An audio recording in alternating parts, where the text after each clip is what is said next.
XSFM입니다. I, D, W, K. 그 아실의 유승균 PD입니다. 공감 능력도 능력입니다. 마케팅, 개발, 인사, 펀드레이징 파트, 그리고 아마도 경영자에게 중요하겠죠. 누구보다도 노동운동가에게 공감 능력이 필요합니다. 그리고 노동운동이 성공하려면 시민의 공감 능력이 필요합니다. 외로운 투쟁이 무슨 소용이냐는 태도로는 나도 당신도 시민사회 전체도 한국옵티칼 희망텐트의 사람들도 승리할 수 없습니다. 25년 봄의 이상평론은 공감에 대한 얘기입니다.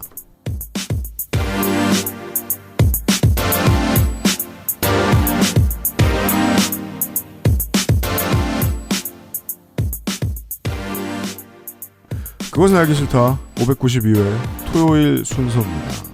저는 건조 에디터와 함께 선생의 이야기를 듣고 있습니다. 아, 네. 건조 에디터 먼저 인사하세요. 저 먼저 인사할까요? 저 오늘은 생략하는 줄 알고. 네. 전선을 흐렸군요. 죄송합니다. 동시에 말씀하시니까 이게 둘이 딱 눈이 마주쳐. 맞아요. 눈치 게임 했어요. 왜 말이 멈췄나 하고 아니 이게 우리가 이제 소리로만 나가는 방송이니까 그렇죠. 오디오가 겹치지 않으려고 노력하잖아요. 그럼요. 맞아요. 네. 소리 지긋지긋해요. 네. 해결 방법을 찾아내야겠어요. 그러게. 제가 이제 여기 그 아실의 원고를 써볼 때마다 놀랄 때가 그 앞에 방송 나갈 때 오프닝을 UMC가 되게 있어 보이게 만들어줘요. 사실 없어 보인 얘긴데. 내가 앞으로 무슨 얘기를 무슨 말씀이세요? 그래서 내가 이렇게 멋있는 얘기를 한다고? 나도 들으면서 지금. 짜증나. 멋있는 얘기죠. 자기 아무렇게나 일한다는 말을 저렇게도 할 수 있구만. 아무렇게나 일하지 그런가? 아니에요. 아니라고 하고 넘어갑시다. 네. 취재를 다녀왔습니다. 네. 마침 제가 취재를 하러 갔던 그날은 아직 이따 할 거야. 내본 있지 마. 그것은 알기 싫다는 클리셰는 이제 그만.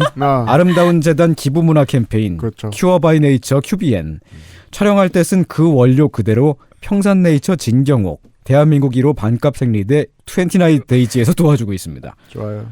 건강기능식품 광고입니다. 100억 균주? 기본.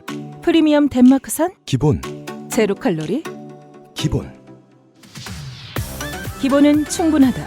이제는 맛있게. 눈꽃처럼 사르르. 프리미엄 유산균 QBN 사르락토. 제조원 비포단 유통판매원 주식회사 헬릭스미스. 네, 진경옥 팀장입니다. 저희 엄마요? 진짜 경자 옥자요. 충성 경장 진경옥.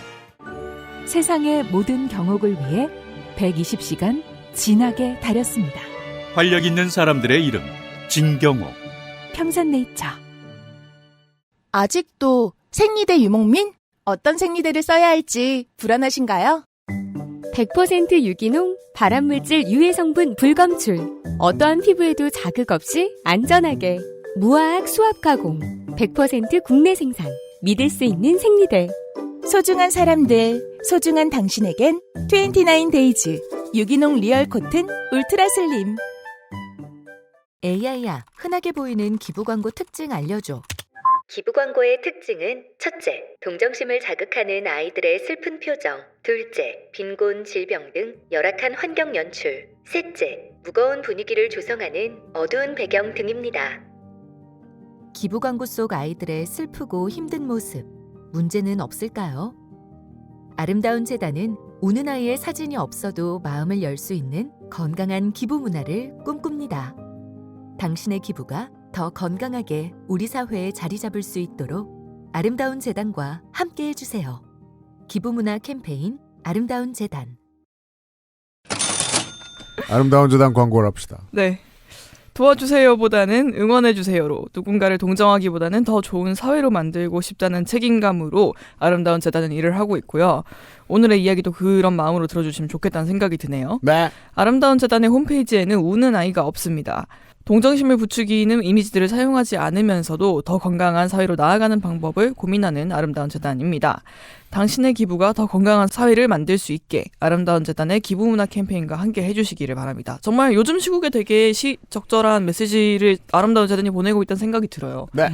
이 말벌단이라고 하잖아요. 이제 탄핵 집회에서 시작해가지고 5만 투쟁 현장을 뛰쳐다니시는 맞습니다. 깃발과 응원봉 들고 다니는 분들, 그분들도 이제 새롭게 좀 연대가 어떤 형식으로 이루어져야 되는지 좀 체감하고 있다 이런 얘기들을 요즘 많이 쓰시더라고요. 네. 어떻게 동정하지 않고 책임감을 가지고 뭐 응원하고 정말 함께하고 뭐 그런 방법들을 좀 할 수 있는가. 네. 그리고 이렇게 아젠다 리딩을 하는 시민사회 단체를 만나기가 힘들기 때문에 네.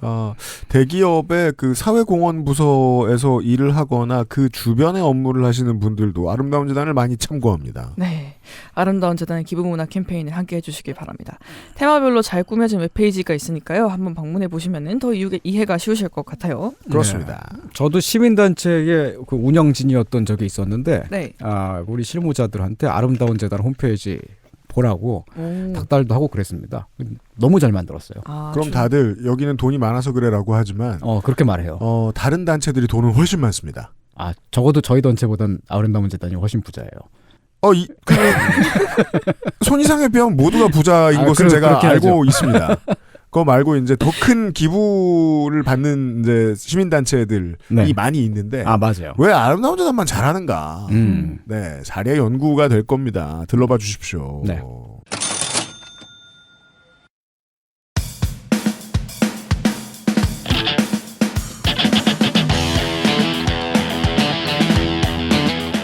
여러 가지 문제로의 다양한 접근. 이상평론.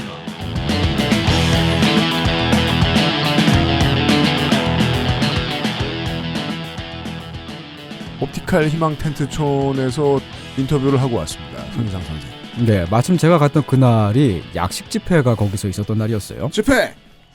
인근 다른 회사에서 근무하는 사람들이 모여서 말이 약식 집회지. 그냥 만나서 이렇게 한번 이렇게 노래 한번 부르고 그다음에 저녁을 같이 해 먹더라고요. 그냥 연대죠, 그게. 그렇죠. 주변의 회사에 다니는 직원분들도 여기 이제 많이 들러주시나 보네요. 그렇습니다. 어느 수녀님이 보내주셨다는 만두를 큰 냄비에 삶고 있었는데 말이 냄비지 사람 한 사람 들어갈 수 있게 생겼더라고. 그게 프로들이 쓰는 식각 기구들 보고 있으면 너무 커가지고 깜짝깜짝 놀라죠. 그럼 만두는 얼마나 많은 걸까요? 네. 공장이 멈추면서 단수가 되어 있습니다. 현장은요. 거기야말로 단전 단수인 걸로 알고 있어요. 네, 전기는 나오고 있는데 아주 많이 잘 나오고 있지는 않고 어쨌든 그 물이 안 나오니까 모든 것을 다 생수로 해결해야 됩니다. 음식 만들 때도 그렇고요. 씻거나 닦거나 할 때 모든 일을 생수를 사와서 해결하는데 보아하니 모든 것을 아껴 쓰는 모습이었습니다. 그렇습니다. 그러면서도 왜 저걸 하냐? 저걸 해야 여론이 기억을 조금이라도 하죠. 네. 옵티칼 노조 7명을 포함해서 그날 한 30몇 명이 모여 있었습니다. 원래 이런 거 르포식으로 취재를 하면 다 정확하게 기록하잖아요. 그렇습니다. 손이상은 적는 것을 잊었습니다. 네, 아니 그 오후 3시 43분에 도착했다 이런 식으로 써야 되는데 날씨는 어땠고? 네, 자꾸들 돌아다녀가지고 헷갈려서 못 썼습니다. 진짜 많이 돌아다녀. 그 어린이집 선생님의 고민이죠. 그죠? 세고 또 세도. 나 진짜 제가 다르다. 한 10번 셌거든요. 네. 근데 봤던 얼굴이 아까 저기 있었는데 여기 또 있고 막. 왜 가만히 좀 서 계시라고 해보지 왜? 점호도 할 수가 없고. 근데 진짜 바쁘더라고요. 앉아번호. 농성장이 바빠요. 그 농성 중이라고 해서 막 가만히 누워 있고 그렇지가 않더라고요. 다들 뭔가를 계속 하고 있습니다. 근데 그 뭔가를 계속 하고 있는 사람들이 매일 노동뉴스나 민중의 소리 같은데 기사에서 보던 얼굴인 거예요. 알고 봤더니 그날 연대 방문을 왔던 분들이 인근에 있는 아사히 글라스 노조하고 KEC 그러니까 한국전자죠. 예, KEC 노조에서 와 있었습니다. 제가 크면서 점점 많이 느끼는 게 한국은 역시 지역마다 어떤 문화 같은 게 다르긴 다르구나. 그래요? 지역색이 좀 다르긴 다르구나. 그런 걸 막 새삼 느낄 때가 있는데요. 노조를 봤을 때도 느낌이 지역마다 좀 다른 것 같아요. 서울 수도권 지역에는 워낙 다양한 사람들이 오가니까 현장에 가면 쟤 누구야 이런 경우도 많고 진짜 좀 희한한 분들이 좀 종종 오기도 하고 그렇거든요. 네. 그러다가 울산 같은 데를 가면 거기는 다 막 노조가 이제 대공장 노조니까 지부 한 곳에서 이제 딱 움직인다 그러면 몇 명 단위로 막 나와요. 조직이 너무 커서 네. 그 조직이 수만 번 쉴 때마다 경제가 왔다 갔다 합니다. 네. 아, 네. 거대한 그 멸치 군락 같은 느낌. 아, 그런 느낌이에요. 그래서 무섭잖아요. 무섭죠. 그렇죠. 아, 그래서 저는 진짜 실제로 울산에 한번 방문했던 적이 있었는데 거기는 네. 정말 뭐 큰 락 페스티벌에 나가는 대형 메탈 밴드 같은 느낌이더라고요. 이게 이제 뭐 행사할 때 간단한 거 뭐 주문해도 네. 어마어마한 수주예요. 네. 지역의 이제 소상공인들한테는 네, 노조가 움직인다는 유인물 게 한번 그런 찍는다 의미입니다. 그럴 때 엄청 네. 찍고. 그 울산의 현대 노조 같은 경우는 옛날에 노조 처음 만들 때 그 정주영 회장이 내 눈에 흙이 들어가기 전에 안 돼라고 했더니 몇천 명이 달려들어서 눈에 흙을 넣었어요. 그렇죠. 뭐 그랬던 느낌이고. 안약 넣듯이 그러니까 아이를 붙잡아 놓고서. 네. 반면에 구미는 몇십 명에서 몇백 명 정도 있는 비교적 작은 노조들이 산업단지 안에 가까이 모여 있어서 서로 끈끈하게 연계를 하는 느낌이었습니다. 아, 진짜 이웃이군요. 네. 그러니까 좀 여긴 그 작은 인디 밴드들이 모여 있는 것 그죠. 같아요. 이유는 이제 무서운 나라들이 좀 있는데 네. 여기는 이제 연남동 같은. 네. 거기서 거기인 사람들이 근처에 계속 살고 있는. 네. 우리 같은 사람들이나 듣는 새 노래 프로젝트 같은. 죽어라 홍보 다 해놨더니 이미지에 먹칠을 하나? 아니 그 새 노래 프로젝트에 참여한 그 가수 중에 황푸아 씨라고 있잖아요. 와, 내가 광고를 얘기할 때 민주노총과 함께하는 우리 같은 사람들이나 듣는 새 노래 프로젝트에서 도와주고 있습니다. 어떡해요? 뭐야 이게 손해배상 안 시킬 거야. 황푸아 씨가 그 목사인데 맞아요. 진짜 이름이 황푸아예요. 그렇습니다. 제가 그걸 모르고 본명이 뭐냐고 묻는지 큰 실수를 저질렀죠. 아, 이미 여기 계셨군요. 그렇게 네. 여쭤보신 분이. 사람 이름이 어떻게 황푸아일 수가 있어요. 그렇습니다. 그럴 순 없지만 그런 사람은 있습니다. 아무튼 옵티컬하고 아사히 글라스하고 KEC가 차로 한 상관없는 얘기로 넘어가고 그래. 한 네. 15분 정도 거리에 그렇군요. 아주 가까이에 있습니다. 네. 아사히 글라스는 노조차가 12인승이에요. 그래요? 네. 그렇다는 건 이제 일종 면허를 따야 운전할 수 있다는 거죠. 맞습니다. 그리고 누가 술 먹을지 모르잖아. 일종 면허를 따고 있는 사람이 많다는 거예요. 가위바위보에서 진 일종 면허 가지고 있는 사람이 운전해줘야 돼요. 네.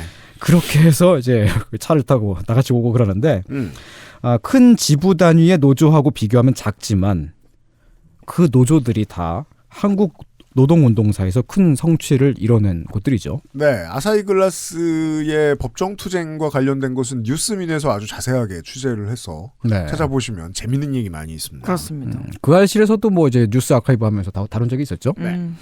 아사히 글라스는 9년을 싸운 끝에 작년에 대법원 승소 판결을 받았습니다.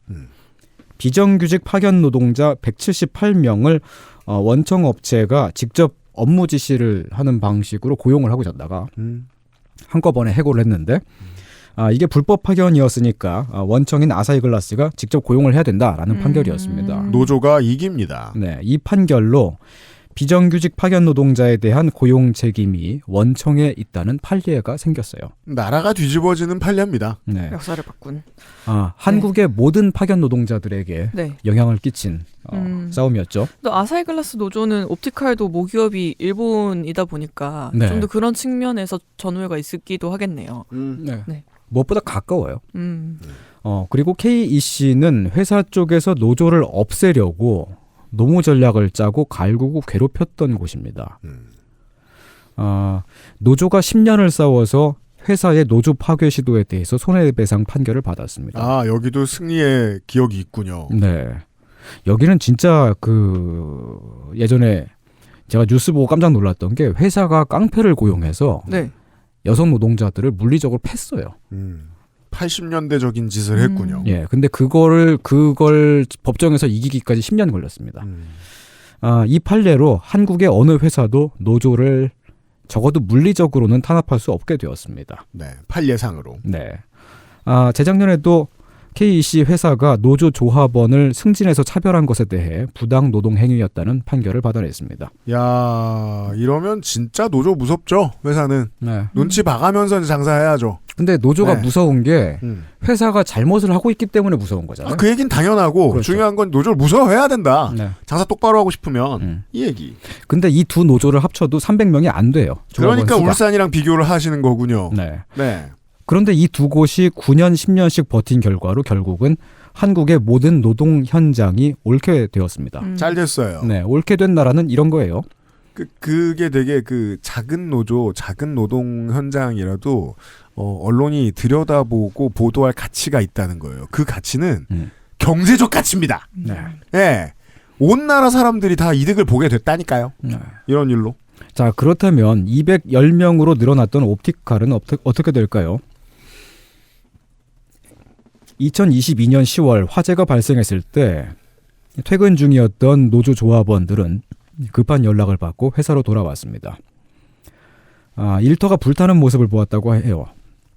다행히도 인명 피해는 없었는데 정말 다행이네요. 예, 기숙사 동으로는 불이 번지지 않았었고 생산 라인에는 그때 마침 사람이 없었다고 합니다. 화재의 원인은 모릅니다. 되게 희한하게 회사가 아예 그냥 공장을 정리하고 떠나려고 하는 그런 시도를 하고 있던 그 찰나에 코로나가 터졌고 다시 일을 할 수밖에 없게 됐고 네, 생산 인력을 다시 고용했던 그 찰나에 큰 규모의 화재가 발생했어요. 그리고 인터뷰를 진행하셨으니까 선생이 네. 거기에 계신 이제 노조의 소속 지회원 분들도 이걸 모른다 그러면 경찰이 수사를 한 뒤에 모른다는 결론을 낸 거예요. 네. 상식적으로 생각을 해보면. 그렇죠. 네. 이렇게 큰 공장에 불이 났는데 원인을 규명을 못했다. 네. 근데 타이밍은 모든 점에서 회사에 유리하다.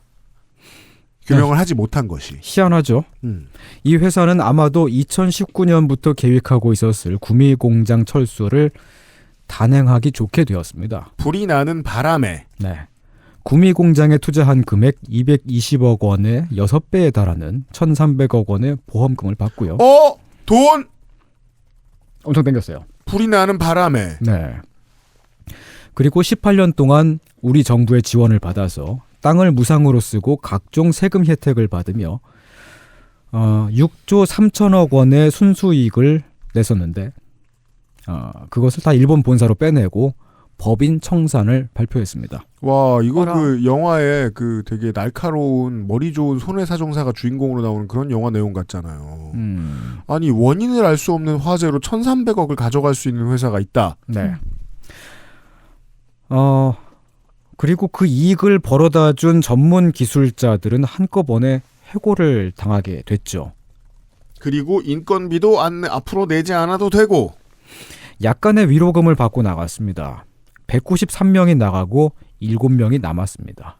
남긴 의미가 없네요. 이 정도면은. 회사는 못 돌아가요. 네. 남았다고 하는 게 이제 회사는 폐업하겠다 그랬는데 이 7명이 이제 남아서 싸우고 있다는 거죠. 그렇군요. 네. 왜냐하면 회사가 선택권이 있으면 직원도 선택권이 있거든요. 네. 7명을 남긴 게 아니라 7명이 버티고 있는 거네요. 그렇습니다. 이때 노조는 보험금을 받았으니 공장을 다시 세울 수 있지 않냐. 다시 시작하자고 제안을 했다고 해요. 처음에는. 그걸 거부당했을 때 그렇다면 평택으로 우리가 옮겨가서 일하겠다고 제안을 했다고 해요. 상당히 예의 바른 수준의 오퍼들인데요.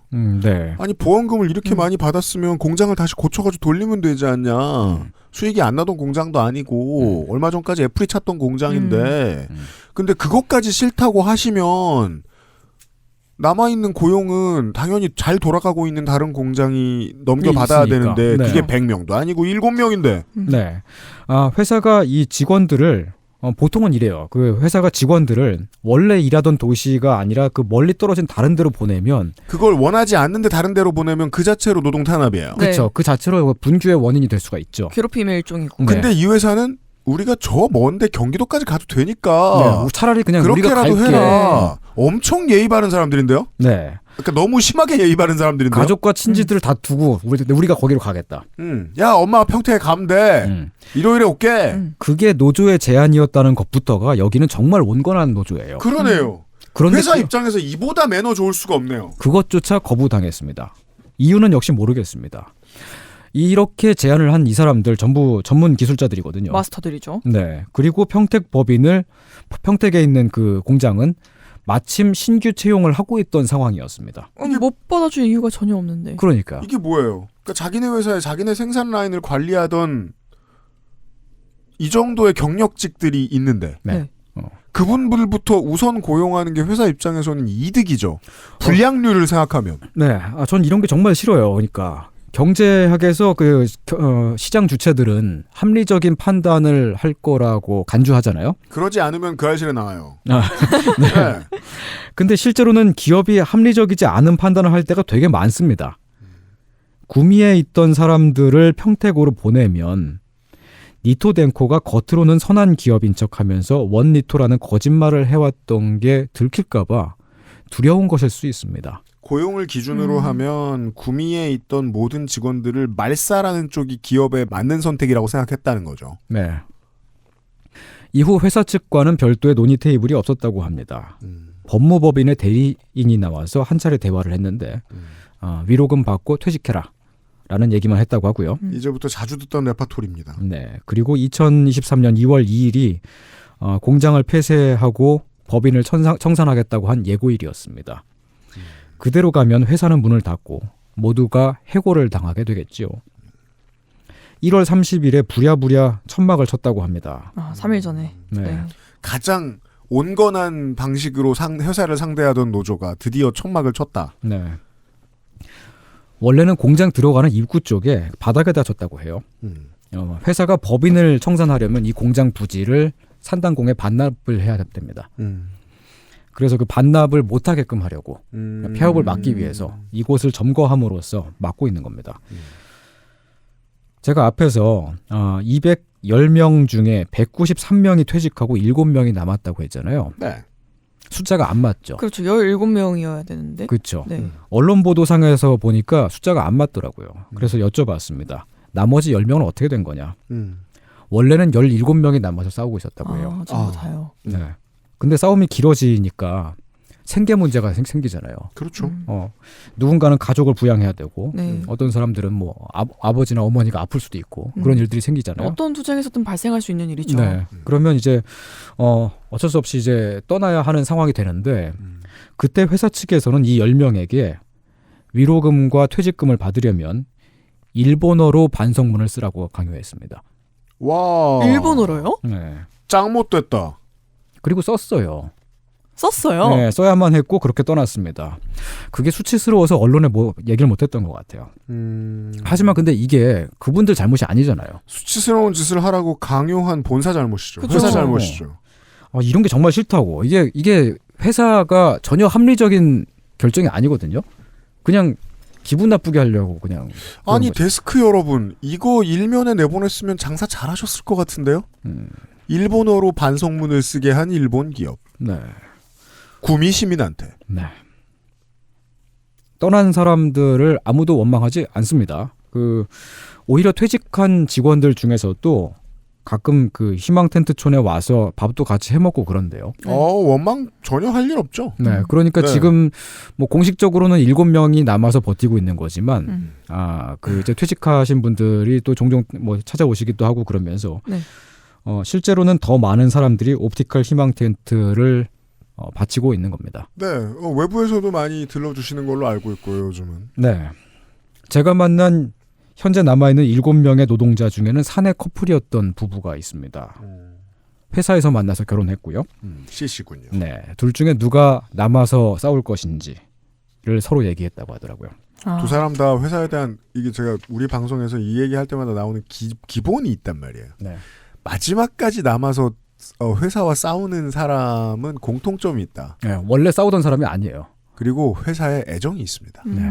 아니면 왜 버텨요? 그러니까 다른 데 가는 게 더 쉽죠. 기술이 없는 분도 아니고. 네. 버틴다고 뭐 오너의 오너십을 뺏을 수 있는 것도 아니고 네. 기껏해야 자기 원래 자리 찾아가지고 그냥 일하면서 앞으로 남은 인생 계속해서 저 임직원들 눈치 보면서 살 텐데 그래도 남아있다라는 건 애정 없으면 못합니다. 네. 결국 두 분 중에 이제 한 분은 생계 때문에 다른 일을 해야 되니까 퇴직을 하셨고 한 분은 남았습니다. 농성장은 되게 바쁩니다. 옥상에 올라가 있는 2명의 노동자 말고도 아래쪽에서도 돌아가면서 공장을 지키고 있고요. 지키는 의미가 이 일에서 중요하군요. 네, 쓸고 닦고 밥하고 설거지하고 외부에서 오는 손님들을 맞이합니다. 그죠. 호스트 역할도 해야 돼요. 네. 점거 농성을 시작할 때 아사히 글라스나 KEC 노조로부터 혹시 싸움의 팁 같은 걸 받은 게 있냐고 제가 물었습니다. 왜냐면 이쪽은 좀 베테랑이니까. 이겨본 적도 있고. 네. 없다고 하더라고. 왜일까요? 그러니까 없는데 그냥 뭐 외부에서 뭐 침탈 같은 거 들어오거나 그럴 때 그냥 와서 앞에서 막아줬다. 그 왜 너무 힘든 거 하는 사람한테 비결 물어보면 답이 안 옵니다. 네. 그게 마치 김연아의 명언 같은 겁니다. 네. 그냥 하는 거지 인마. 그렇죠. 그리고 이제 노동 현장이 다 사업장마다 상황이 다 달라요. 모든 경우가 다 다르기 때문에 다 똑같을 수는 없습니다. 네. 어쨌든 이제 그 처음 농성을 시작할 때 오히려 이제 점거로 가면 힘드니까 걱정하는 뭐 그런 이야기 정도만 듣고 있었는데 그러고 있던 때에 2명의 여성 노동자가 옥상으로 올라갔습니다. 밑에서 저 언니들 왜 저기 올라가 있지? 하고 있던 그때부터 고공농성을 시작했습니다. 사전에 아무런 준비를 못했고 가족에게도 알리지 못했었다고 해요. 일단 이 공장의 폐업을 막기 위해서 그렇게 절박했다고 합니다. 저 아이디어가 왜 나왔는지 물어보면 보통 이런 답들이 나오는 것 같아요. 갑자기 생각했다. 예.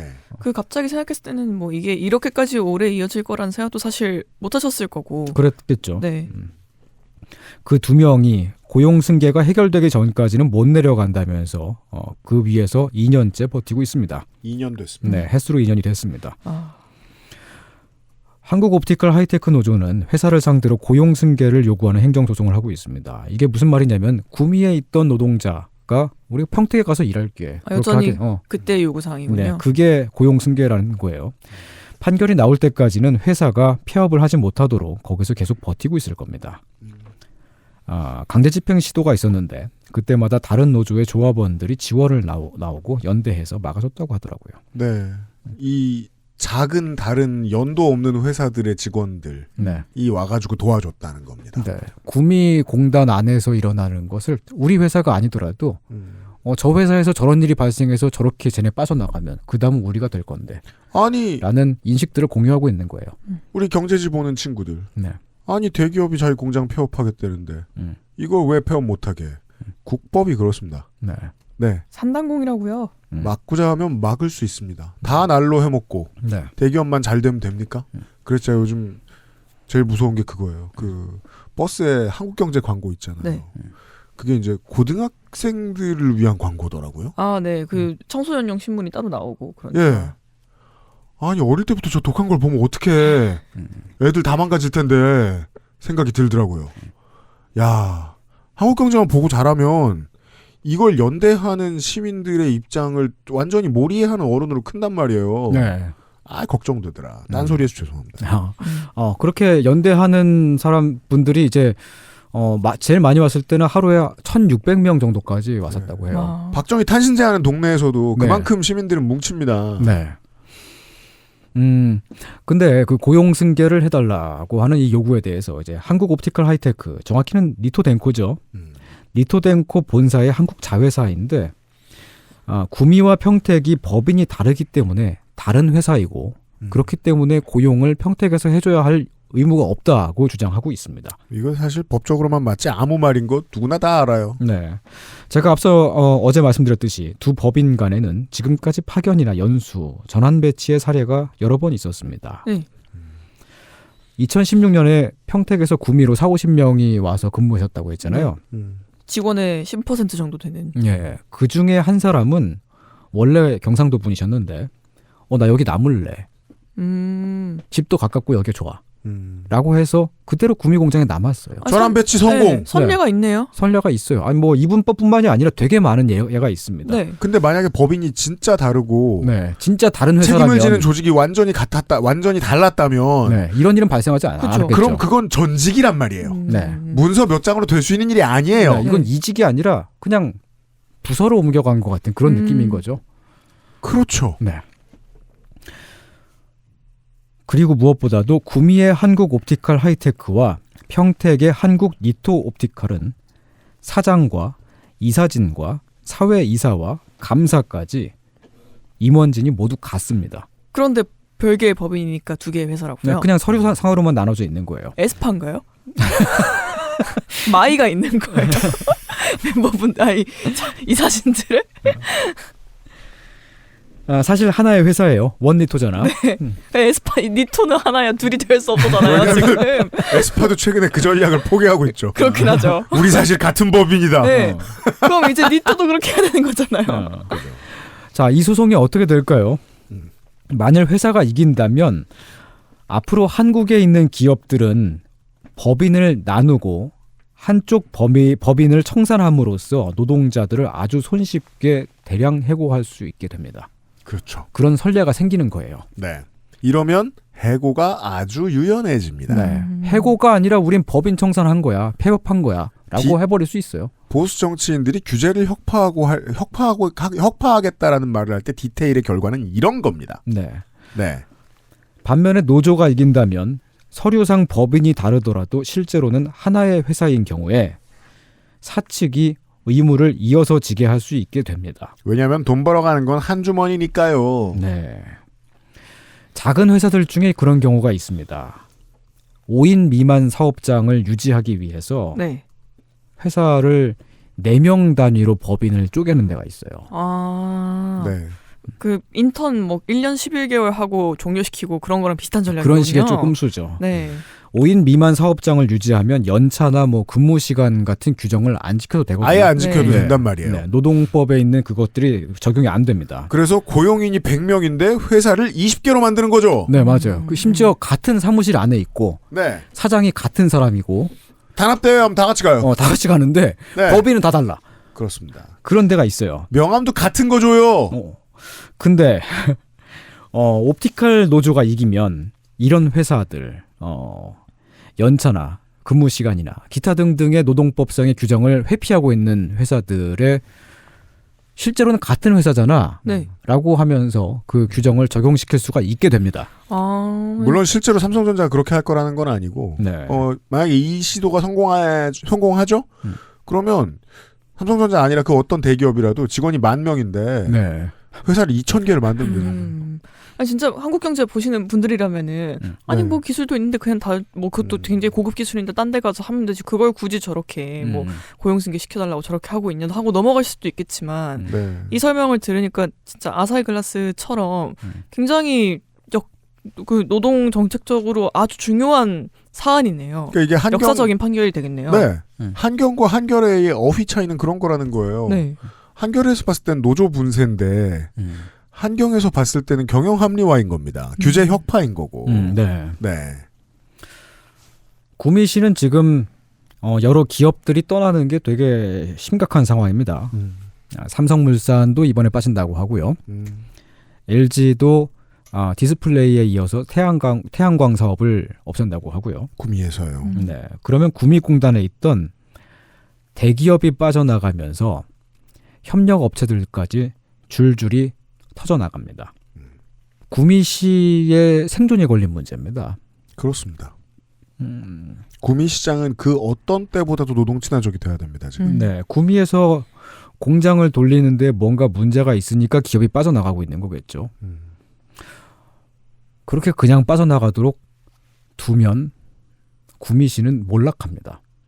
자, 시장이 되기 위해서, 시의원이 되기 위해서 누구랑 친해져야 되는지 보죠.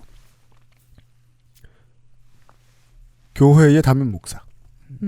교회 담임 목사 뭘로 먹고 살죠? 헌금으로 먹고 살죠. 헌금 누가 내죠? 주민들이 냅니다. 헌금 줄어들 거예요. 네.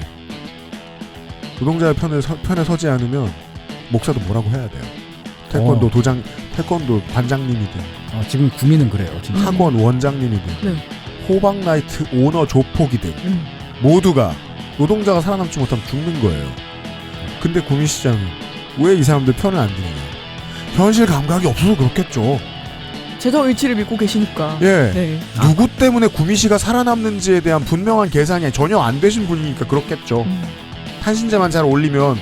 그때 시장님은 지금 안 계세요. 사라졌고. 안 계세요. 다른 분이 그분은 저 도지사 도전했다가 망하셨거든요. 네, 망했습니다. 아무튼 지금 도지사도 사실 마찬가지지. 네. 세이브 코리아 집회했잖아요. 구미에서.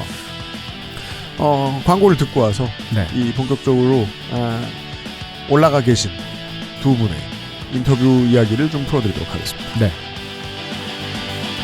XSFM입니다.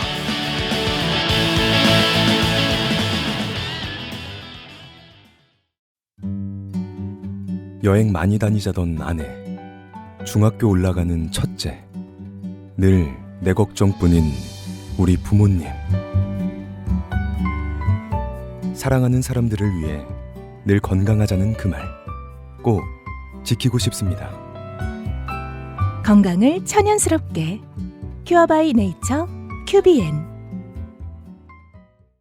우는 아이가 강조된 기부 광고 괜찮으신가요? 괜찮지 않다면 아름다운 재단과 함께 해주세요. 기부문화 캠페인 아름다운 재단. 아직도 생리대 유목민? 어떤 생리대를 써야 할지 불안하신가요? 100% 유기농, 발암물질 유해 성분 불검출. 어떠한 피부에도 자극 없이 안전하게. 무화학 수압 가공. 100% 국내 생산. 믿을 수 있는 생리대. 소중한 사람들, 소중한 당신에겐 29데이즈 유기농 리얼 코튼 울트라 슬림. 진경옥은 물을 타지 않습니다. 진경옥은 대량 생산하지 않습니다. 진경옥은 항아리에서만 중탕합니다. 진경옥은 엄선된 원료만 사용합니다. 진짜를 찾는다면 진경옥입니다. 고전의 재발견 진경옥. 평산네이처. 대구에는 평산네이처가 있습니다. 네, 진경옥입니다. 아, 대구에 있어요, 여기? 그렇습니다. 향토 기업이라고들 저희가 소개드려요. 네. 달성군이라고 하셨죠? 그렇습니다. 진경옥 키즈 소년보감이 이벤트 중입니다. 역시 새학기 이벤트 중에 하나고요. 네. 첫 번째 이벤트 진경옥 일반 진경옥이요. 구매 시 10포짜리 한 박스를 2만 원에 구매 가능하십니다. 그리고 수량 3개를 선택을 하시면 진경옥 한 박스를 반값보다 저렴하게 구매 가능하시고요. 그렇습니다. 두 번째 이벤트는 이 신상품인 진경옥 소년보감에 대한 건데요. 한 박스를 99,000원으로 할인해서 판매합니다. 그렇습니다. 녹용이 좋다는데 소문만 듣지 마시고 한번 드셔보시기 바랍니다. 저는 이런 게 되게 잘 받는 사람이에요. 아, 그래요? 네, 저는 좋네요. 한의학을 잘 받는 사람입니다. 좋네요, 좋네요. 네, 확실히 다릅니다. 네. 먹는 사람이 또 사먹는 재구매율 73%를 유지하고 있다는 것은 이거 없이 루틴을 유지할 수 없는 분들이 그렇게 많다는 얘기겠죠. 감사합니다. 놀라운 퀄리티에 대비되는 반전의 가격, 게다가 이벤트까지 봄날은 진경옥과 함께 하시면 좋습니다. 그리고 제가 저번에도 광고할 때 말씀드렸던 것 같은데 새학기 이벤트는 학생뿐만 아니라 교사에게도 필요합니다. 이게 그 한의학의 다른 부분들은 제가 그다지 많은 효과를 체험해 보지 못했습니다만 적어도 한의학은 에너지의 문제에 있어서만큼은 확실한 솔루션들을 보여주거든요. 그럼요. 한국에서는. 그래서 이제 이런 완제품들이 그다지 기술적으로 발전하지 못했을 때는 집에서 다 다려 먹였어요. 그 먹기 싫은 걸.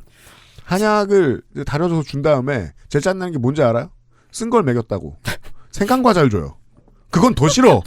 플러스 마이너스. 네, 할머니가 이게 제일 달다며. 아니잖아요, 할머니! 울부짖던 기억이 납니다. 생강과자도 집에서 달인 한약도 비추합니다. 네, 소년보감이 나아요. 그렇죠. 소년보감은 심지어 초코 맛이라고요. 생강과자 안 돼요. 진경옥 사장님이 대구 분이세요? 그렇습니다. 그럼 지금도 대구에 계세요. 파티마 산부인과에서 태어나셨나? 무슨 소리야. 다른 산부인과도 대구에 많아요. 대도시 혐오하고 있네. 근데 대구 사람은 거의 다 파티마에서 태어났어요. 진짜. 개명대만 해? 산부인과가? 물론 말도 안 되는 소리 하고 있어. 그렇게 두 군데가 제일 커요. 물론 저희 많은 친구들도 파티마에서 태어났습니다. 아, 그런 거야? 네. 왜 제주도 사람들이 다 귤 키운다고 뭐라고 해? 그렇죠. 한 다음에 우리 집 바닥을 보면 귤이 있는 것 같은 거야? 부정할 수 없네요. 파티마 산부인과에 대해서 좀 더 공부해 보도록 하겠습니다. 어디서 나도 진경옥은 듣습니다. 네.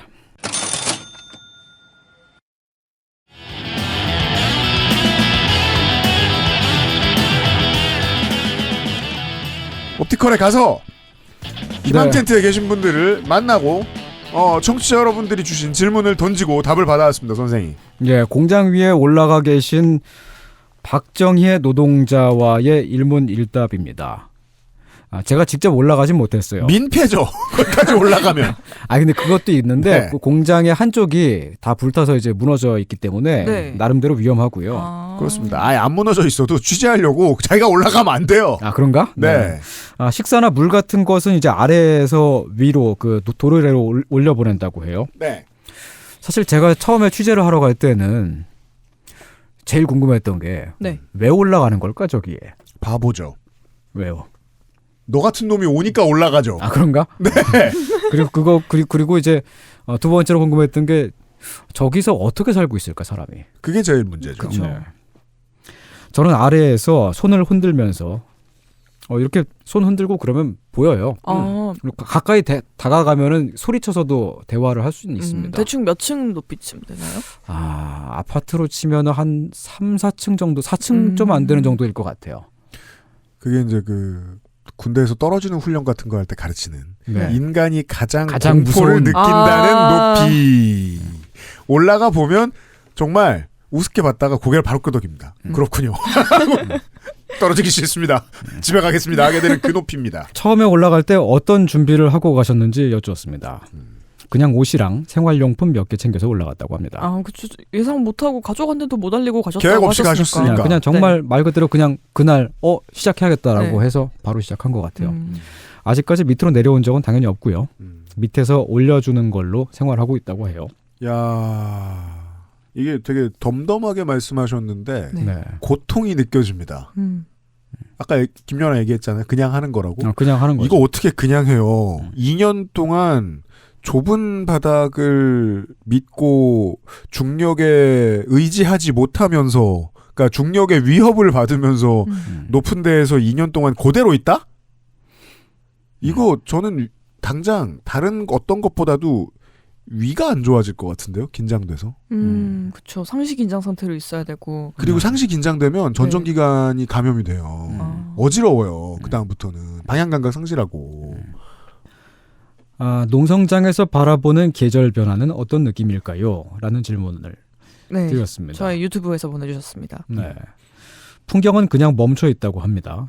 그렇죠. 도시고. 네. 비가 오거나 눈이 오거나 꽃이 폈다가 낙엽이 떨어지거나 그런 거 말고는 바라보는 풍경은 365일 내내 똑같대요.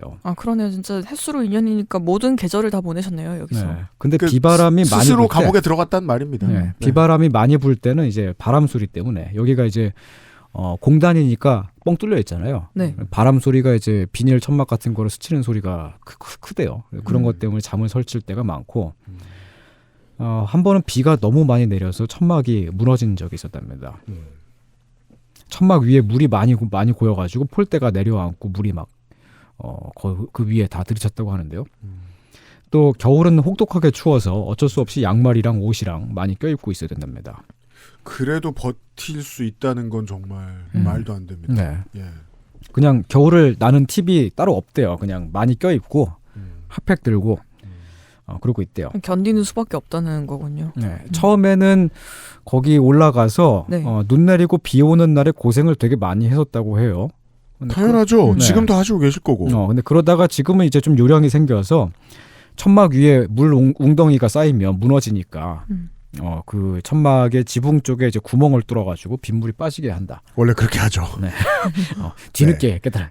가장 밑쪽 처막 끝에 구멍 뚫고 뭐 이런 방식이 그렇죠. 있죠. 거기에 저 무게중심 떨구고. 네. 네. 건축공학적인 예, 맞아요. 발견했습니다. 네. 근데 진짜 갑자기 올라오셨다는 거는 이런 상황들에 어떻게 대처할지에 대한 뭐 계획을 세우거나 예측을 전혀 못 하시고 그냥 올라가서 버티다가 뭔가 닥치면 닥치는 대로 그때그때 해결하면서 지내오셨다는 거잖아요. 네. 근데 그러면은 그런 상황이 닥쳤을 때 어떤 심리적인 스트레스 이런 게 더 엄청날 것 같거든요. 그리고 다시는 그때의 일을 생각하고 싶지 않다고 했어요. 그냥 단순히 그냥 그게 육체적으로 힘든 걸 넘어서 갑자기 이런 일이 찾아오고 그때마다 그걸 해결해야 되고. 그러니까 투쟁은 이런 걸 견디는 일인 거라는 걸 지금 느낄 수 있습니다. 네.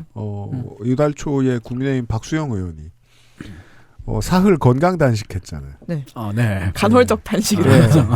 그때 앉아있던 비장함 같은 게 느껴집니다. 이렇게 싸워도 10명에서 7명에서 17명 정도의 생계를 책임지기 위해서 이렇게 싸워도 언론이 보여줄까 말까인데. 네. 참. 네. 방금 전에 투쟁이라는 단어를 말씀하셔서 그런데요. 네. 제가 요즘에 여러 가지 한자어 단어들을 아름다운 순 우리말로 바꾸어서 표현하는 그런 훈련을 하고 있어요. 왜 또 북한 같은 걸 하는? 아, 그거 근데 90년대 누리꾼들이 많이 하던 거예요. 그러니까 갑자기 좀 그 이상한 느낌이 들었어요. 그 막 도로명 이런 네. 말이 이제 붙어 있잖아요. 도로라는 말이 우리말로 길 있고 명 길 이름. 그렇죠. 길 이름이라고 쓰면 되는데 도로명이라고 하면 이건 사실 우리말을 쓴 건 아니고 한자어를 한글로 음차를 한 것뿐이잖아요. 네. 갑자기 그냥 그런 생각이 들었어요. 그래서 저런 단어는 우리말로 뭘까? 우리말로 뭘까? 그런 생각들을 하는데 예술인이 늙어가는 증상이에요. 네. 머리 안 써도 되는데 머리 자꾸 열심히 쓰고. 노동조합이라는 단어는 우리말로 일두레라고 표현할 수 있을 것 같아요. 일, 두레. 네, 이해돼요. 두레라는 거는 이제 네. 이렇게 둘레 이런 두르다 그렇죠. 같은 그런 말에서 그래서 어원에서 그렇게 부르자고? 아니 그냥 그렇게 할 수 있을 것 같다는 거예요. 청취자 여러분 방송을 멈추고 싶으면 아무 글쇠나 누르시오. 근데 제가 이제 이 말씀을 드리는 게 투쟁이라는 단어는 우리말로 어떻게 표현해야 될까? 이걸 제가 생각한 적이 있었어요. 그 현장에 가면 투쟁으로 인사드리겠습니다. 투쟁이라고 하잖아요. 맞아요. 근데 투쟁이라는 단어가 우리말에 딱히 없더라고요. 싸움이란 단어는 있는데 정확히 이게 싸움이랑 좀 다르거든. 그래서 여기서 농성하고 있는 게 정확히 뭔가 모르겠습니다. 우리말에 없는 거였어요. 답이 없는데 이렇게 길게 오디오를 잡아먹었다고?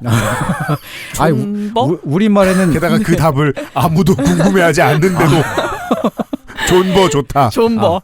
존버. 네. 존버란 말이 있었네. 이렇게 이제 안 맞아. 답을 얻으려고. 그건 투자 실패하는 모습을 영상화한 거잖아. 존버를 하고 있습니다. 정말. 네. 그다음 질문. 네, 전기를 어떻게 조달하시냐, 혹은 그 보온은 잘 하고 계신가요? 보온 불가능이죠. 등등등의 질문들이 많았습니다. 네, 인스타에서 보내주셨습니다. 예, 인스타에서 이분 해노기 아닌가요? 현오기 세븐. 네, 그리고 피오나 투님이십니다. 네. 전력 공급이 되긴 한답니다. 근데 전기를 많이 당겨 쓸 수 있는 상황이 아니기 때문에 전기로 물 끓이는 포터 정도 사용하고 겨울철에 전기장판 사용하고요. 그런 느낌을 자주 받아볼 수는 없는데 보통 일하는 현장에서 가끔 느끼는 건데 너무 추운 데서 오래 있어야 될 때 전기장판을 거의 둘러놓고 일할 때가 있어요. 혹은 전기장판을 두르고 누워서 자야 될 때도 있죠. 그게 되게 무섭고 몸이 좀 겁을 집어먹게 되는 게 몸이 긴장하게 되는 게 등은 좀 뜨거워서 피부를 괴롭히고 나머지 온몸이 추워요. 한쪽만 익혀지고 있는. 예, 그거 괴롭습니다. 그리고 이거는 높은 데 아니어도 비슷할 겁니다. 좁은 데선 난로를 못 써요. 화재 위험이 너무 있죠. 좁은 데서는 호흡도 문제가 생기고. 맞아요. 그래서 난로 같은 온열 기구를 쓰지는 않는다고 그래서 해요. 핫팩을 많이 쓰시는군요. 네. 다만 이제 핸드폰이 있어서 연락은 할 수 있고요. 저도 핸드폰으로 통화했습니다만 주로 가족분들이 전화를 자주 하시고 또 가끔은 공장 밑에 와서 그 밑에서 손 흔들고 이렇게 보다가 가신다고 합니다. 가족분들은 또 어떤 마음일까 진짜 상상도 안 가네요. 그러게. 네. 이거 옥바라지죠. 일종의 그렇다고 봐요. 예. 하루 일과가 어떻게 되시나요? 라는 질문이 있었습니다. 네. 햇볕 때문에 아침 7시가 되면 저절로 눈이 떠진답니다. 이것도 감옥이랑 똑같네요. 네, 밤이 가봤어요, 감옥에? 아니에요. 갔다 온 사람의 이야기예요. 그렇죠. 밤이 되면 이제 깜깜해지니까 저절로 이제 일찍 자게 되고요. 하루 일과는 주로 왔다 갔다 하면서 음악 틀고 운동하고 책 읽고 핸드폰 보고 그런답니다. 되게 이런 힘든 거 하시는 분들한테 뭘 묻죠? 그러면 자기 최대한 안 힘들어 보이게 말하는 습관 같은 게 있어요. 그 높은 데서 저걸 하는 게 뭘 해도 쉽진 않습니다. 어차피. 게다가 나가지도 못하고 걸어다니지도 못하고. 네. 조금 걸어다닐 수 있어요. 그 위에서 조금 말고 옥상 위에서 동네 식당을 간다든지 그런 건 못하죠. 롯데리아를 간다든지 스벅을 간다든지 하는 거 말입니다. 네. 많이 걸어다니는 거를 이제 2월 달에 여기 한국 옵티컬 노조에서 출발해서 노조 조합원들과 연대하는 시민들이 서울에 있는 국회까지 걸어갔었습니다. 구미에서? 네. 그거를 희망 뚜벅이 그런 이름으로 갔는데. 네, 히뚜라고 줄여서 많이 얘기했었죠. 예, 그 민주노총의 김진숙 지도위원이 그거를 이제 주도해서 갔는데 걸음이 워낙 빠르셔가지고 그렇습니다. 뒤에서 사람들이 다 막 자빠지고 아주 348km였다는데 아주 막 네. 그런 이제 원래 단체 구보에서 리더가 중요합니다. 그렇죠. 네. 굉장히 빨리 걸어갔다고 하더라고요. 하여튼 그때 이제 연대하는 의미로 그 옥상 위에 계신 두 분도 하루에 4시간씩 걸었다고 해요. 그 위에서. 그냥 그 좁은 데 위에서? 네. 탑돌이네요. 그런 거죠. 네. 선크림 바르고. 네. 끝나지 않는 탑돌이. 네. 선크림 발랐대요. 챙 있는 모자 쓰고. 그리고 핸드폰으로 유튜브나 드라마 같은 것도 보는데 요즘에는 그렇게 걷느라고 힘들어가지고 걷고 나서 뻗어 있고. 아, 그렇죠. 그랬다고 합니다. 네. 하루 4시간 걷는 거 우리 생각보다 별로 안 합니다. 안 하죠. 네. 그래서 또 여쭤봤어요. 건강 관리나 스트레스 관리는 어떻게 하시냐? 그렇죠. 왜냐하면 사람은 하체가 약해지면 그때부터 죽는단 말이에요. 네. 다치거나 아프면 내려갈 수밖에 없기 때문에 안 아프려고 최대한 노력을 하고 있다고 합니다. 많이 걷고 그냥 걷는 걸로 건강 관리를 하는데 그러다가 감기 걸리거나 하면 약을 먹고 따뜻한 물 계속 마시고 그 정도로 버티고 있습니다. 약을 먹을 수 있다는 것만 제외하면은 저 임신했을 때 사람하고 비슷한 게 네. 그 아프지 말아야겠다는 의지로 버텨야 되잖아요. 네. 예. 어떻게 하면 스트레스를 덜 받을까 하는 생각을 많이 한다고 해요. 오래 버틸려면은 이제 최대한 스트레스를 덜 받는 방향으로 이제 하는데 무슨 음악 들으시냐고 물었더니 그런 말씀을 하시더라고. 그러니까 최대한 스트레스를 덜 받는 음악을 듣고 있다. 스트레스를 덜 받는 음악이라는 건 어떤 음악일까요? 슬림낫이죠. 슬림낫일까? 슬림낫의 아이오와죠. 네. 네. 그리고 아침 7시에 일어나서 밤 10시가 되기 전에 꼬박꼬박 규칙적으로 이제 그 생활하고요. 그러니까 건강해야 한다는 것도 스트레스를 받지 말아야 한다는 것도 투쟁이 영원하다면 나는 영원히 싸우겠다라는 의지의 표현인 그러네요. 거잖아요. 그런 거죠. 네. 그러니까 2년을 버티시죠 거기서. 네.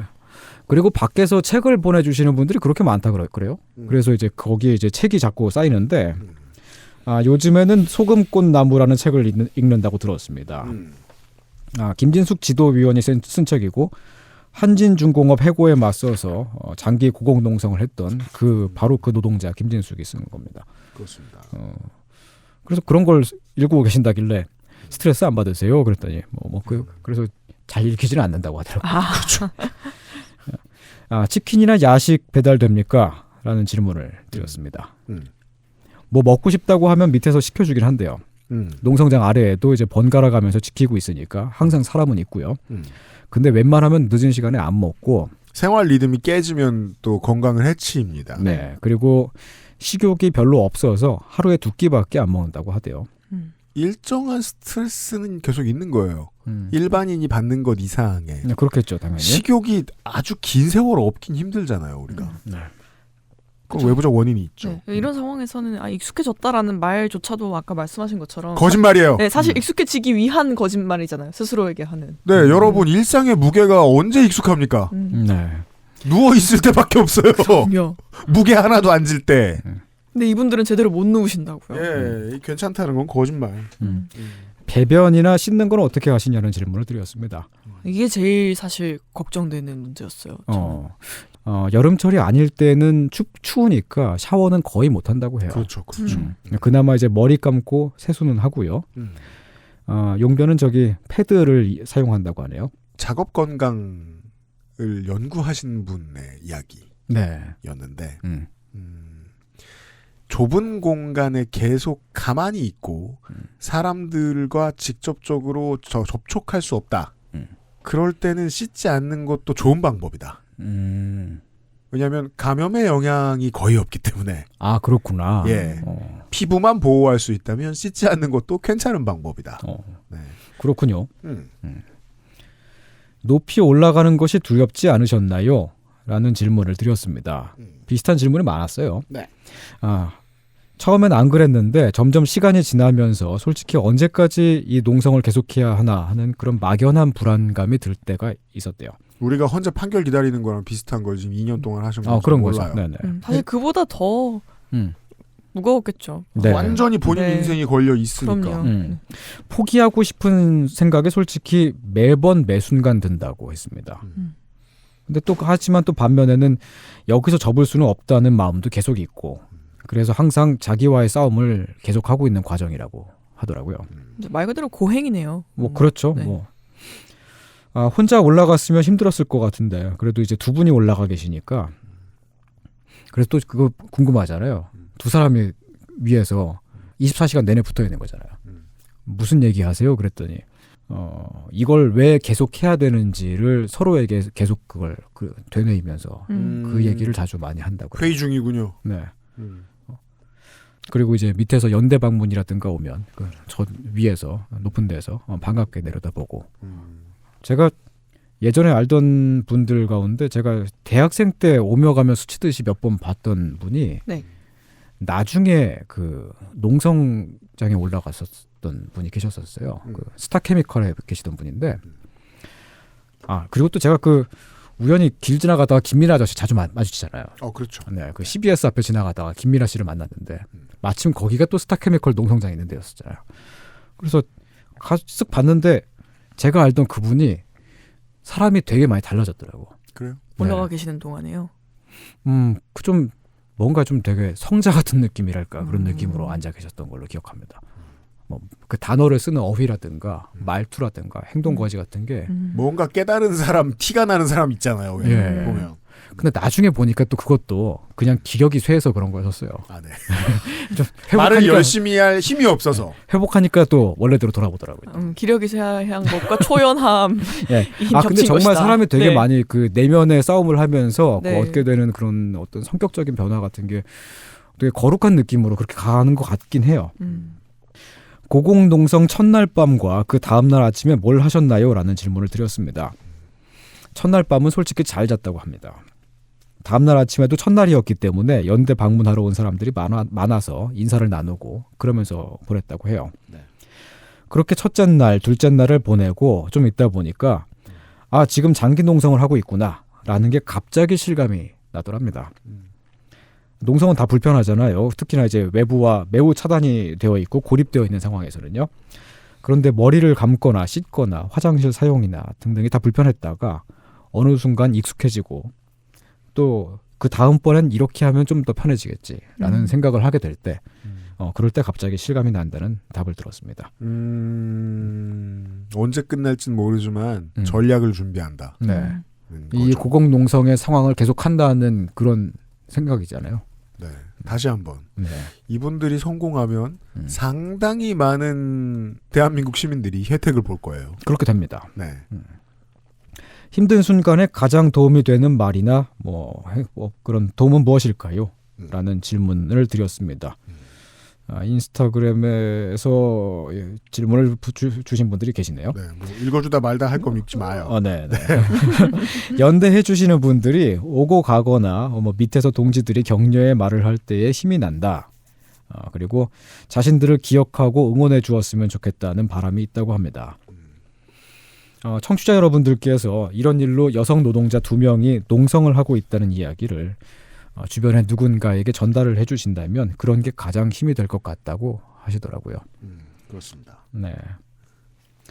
X나 인스타그램에 해시태그를 달든지 말든지 하시고 한국 옵티컬 하이테크 노동자들 농성을 응원한다고 남겨주시면 좋을 것 같습니다. 그 정도로도 굉장히 큰 힘이 될 거예요. 네. 그리고 되게 다양한 연대 캠페인 같은 거를 하는 것 같더라고요. 제가 본 거 중에는 대학생이나 대학원생 대상으로 거기서 이제 금토일 3일 동안 이제 연대 캠프 같은 걸 하는 거예요. 거기서 공부를 하는 거죠. 올라가서. 네. 그래서 단수 단전이기 때문에 각자 세면도구를 필참하시고 이런 안내사항이 적혀 있는데 그래서 그분들도 두 분이 계시니까 이제 외로우시니까 거기서 이제 같이 얘기도 하고 장기자랑도 하고 그런 캠페인도 있다고 하더라고요. 그렇군요. 네, 찾아보시면 다양하게 참여하실 수 있는 방법이 있는 것 같습니다. 네. 고공농성 경험자로서의 팁이 있다면 우리에게 알려주십시오 하고 질문을 드렸습니다. 준비물은 그냥 딱 필요한 것만 가지고 올라오면 되는데 아무래도 마음가짐이 중요하다고 합니다. 그렇잖아요. 네.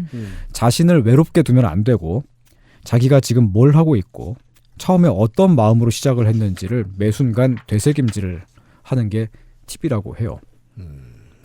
근데 농성할 때뿐만이 아니라 우리가 삶을 대할 때 일반적으로 그러게요. 좋은 삶을 사는 방법인 것 같아요. 거의 경전인데요, 이건. 네. 네. 팁이라고 하셨지만 제일 어려운 일이네요. 이게 늙으면서 가장 여기 있는 단어들 중에 말의 무게가 점점 더 무거워지는 게 매순간이거든요. 네. 옛날에 매순간이라 그러면 한 1년에 한 번 생각했어요. 네. 근데 요즘은 1분에 한 번 되새겨도 쉽지가 않아요. 인생을 살아가기가.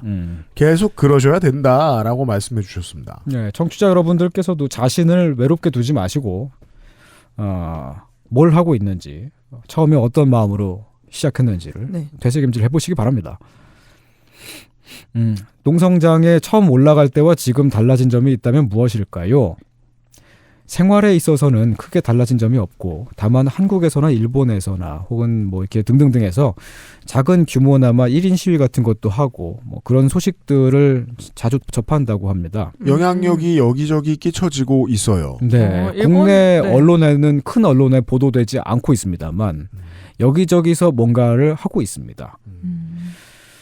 참고로 제가 여기 방문했을 때 일본에서 연대하는 사람들이 써서 보낸 커다란 천 같은 게 붙어 있는 걸 봤습니다. 아, 그렇군요. 예, 니토덴코 본사가 있는 오사카에서도 뭐 그런 시위를 하고 뭐 그렇다고 합니다. 포도 좀 해주지. 그러게요. 네. 아니 구미의 기술자가 고작 퇴직 신청을 늦게 했다는 이유로 일본말로 반성문을 쓰게 시켰는데. 네. 예. 하지만 일본에 있는 시민들은 또 일본말로 연대에 글을 써서 보내고 아시는 게 일본말이라서. 네, 그렇죠. 일본말밖에 못. 그럼요. 그렇겠죠. 일본인 100명이 도쿄 총행동을 벌였었다고 하네요. 그래요? 네. 검색하면 나와요? 네, 니토덴코 규탄 시위를. 이거는 24년 2월이니까 벌써 1년 전이긴 하네요. 예. 얼마 안 됐을 때. 예. 네. 저도 오사카 시내에서 반한 시위를 본 적이 있었거든요. 예. 일본에서 제일 잘 팔리는 집회가 반한 집회 아닙니까? 그럼요. 근데 100명 못 와요. 네. 일본에서 100명 크다. 네. 이 100분이 미쓰시비 은행 앞에서도 하셨다. 미쓰비시 앞에서도 항의 운동을 하셨대요. 그럼 미쓰비시 입장에서는 시비 걸리는 기분이었을 거예요. 네, 니토덴코가 그 미쓰비시 자금으로 기업을 운영하고 있기 때문에. 그렇구나. 네. 전범 기업이죠. 네, 그래서 니토덴코가 그 미쓰비시 은행의 결정에 영향을 많이 받기 때문에 미쓰비시도 이제 니토덴코의 어떤 행동을 촉구해라라는 식으로 가서 항의를 하셨답니다. 참 이게 한국에 있는 노동자들의 고용 승계에 관한 문제인데 그 회사가 일본 회사이다 보니까 이 행동을 하고 있는 사람들이 일본 시민들이고 일본에서 일어나고 있고 손톱만큼밖에 못 보지만 일본 민주시민들이 도움을 많이 줘요. 네, 그렇습니다. 네. 내려오면 가장 하고 싶은 일이 무엇인가요? 라는 질문을 드렸더니 끝으로 이런 질문을 드렸습니다. 네, 웃으시면서 이런 질문을 정말 많이 받아요. 라고 하셨습니다. 집에 가서 씻고 침대에 편하게 눕고 싶다고 합니다. 물론 그걸 하셔야겠지만 병원부터 가셔야 되고. 그렇죠. 따로 뭐 먹고 싶은 거 있냐 그랬더니 그런 건 없대요. 그냥 먹고 싶은 거 딱히 없고 단지 그냥 침대에 눕고 싶다. 그게 가장 하고 싶은 일이다라는 얘기였습니다. 그렇습니다. 예, 꼭 그렇게 되길 바란다고 전해드렸습니다. 네, 취재를 마쳤습니다. 네. 여기까지. 24년에 올해의 여성 노동운동자 상을 받은 옵티컬 하이테크의 박정혜 소연숙 씨와의 인터뷰 내용이었습니다. 질문 보내주신 분들 감사합니다. 그렇습니다. 뭘 챙겨드리기로 했습니다. 왜냐하면 선생이 막 질렀기 때문에. 그래요. 그 챙겨드리는 건 이제 대신에 UMC가 하실 거예요. 아니요, 건조가 할 거예요. 그럼요. 제가 하죠. 그래요? 네. 건조의 오래 사랑을 받으실 수 있습니다. 그렇습니다. 여기까지 봄의 이상평론이었습니다. 제가 아까 내란 때문에 경제가 멈춘다. 네. 그게 문제다라고 얘기했는데 그게 문제인 이유는 사람의 삶은 자본주의 하에서 돌아갈 수밖에 없기 때문이라고 저는 믿습니다. 사람은 돈이 필요하고 일을 해야 하니까.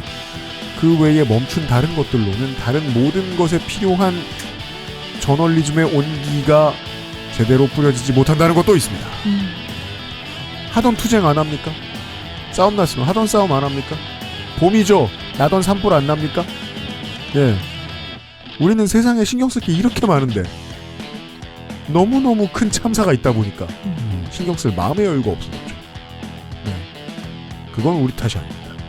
누구 탓인지 분명합니다. 네. 방송이 토요일에 나가죠. 무슨 일 있다. 그러면 극히 이례적으로 일요일이나 월요일에까지 할 수도 있겠습니다. 그렇습니다. 그러는 게 좋을 겁니다. 네, 부디 빨리 다시 만날 수 있게 됩니다. 네, 주말에 출근할 수 있길 바랍니다. 그렇습니다. 592회 그것은 알기 싫다를 마치도록 하겠습니다. 지치지 마십시오라는 말도 하기가 어색하죠. 그런 말을 하루 이틀 우리가 하고 산 게 아니니까. 매주 하고 있죠. 네. 희망테트촌의 두 분을 보면서 느끼게 된다는 겁니다. 지치지 않는 데에는 상당한 스킬과 단련이 필요한 모양이다. 할 수 있습니다, 여러분. 물러갑니다. 곧 뵙죠. 감사합니다. 고맙습니다. XSFM입니다. I, D, W, K